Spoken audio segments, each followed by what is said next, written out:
গাজায় আবারও ভয়াবহ হামলা চালিয়েছে ইসরায়েল।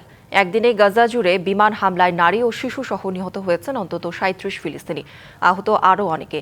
এই হামলায় নড়বড়ে যুদ্ধবিরতি আরও অনিশ্চিত হয়ে উঠেছে।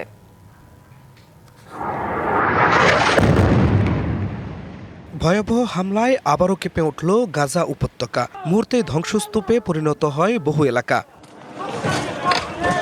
ধ্বংসস্তূপ, কান্না আর আর্তনাদ, এটাই গাজার প্রতিদিনকার চিত্র। একদিনে গাজা জুড়ে ইসরায়েলি হামলায় ঘটে বহু হতাহতের ঘটনা। নিহতদের মধ্যে অধিকাংশই নারী ও শিশু।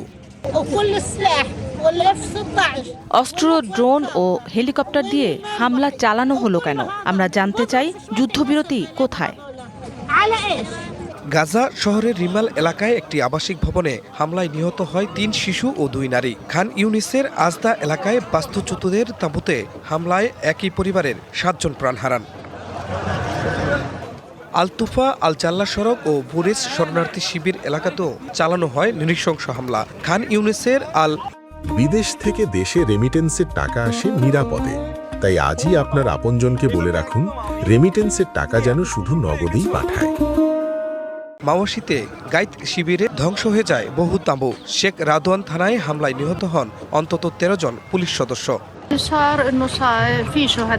এখানে এখন শুধু ভয় আর আতঙ্ক। ইহুদিরা যে শান্তির কথা বলে তা শুধু কাগজে কলমেই আছে, বাস্তবে নয়।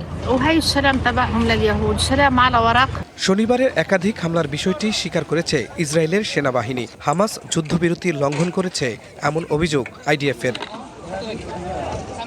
গেল অক্টোবরে ডোনাল্ড ট্রাম্পের মধ্যস্থতায় গাজায় ইসরায়েল ও হামাসের মধ্যে প্রথম ধাপের যুদ্ধবিরতি কার্যকর হয়। দ্বিতীয় পর্যায় শুরু হয় চলতি বছরের শুরু দিকে। এমন পরিস্থিতিতে নড়বড়ে যুদ্ধবিরতির ভবিষ্যৎ হয়ে উঠেছে অনিশ্চিত। খান মোহাম্মদ মুকুল, ডিবিসি নিউজ ডেস্ক।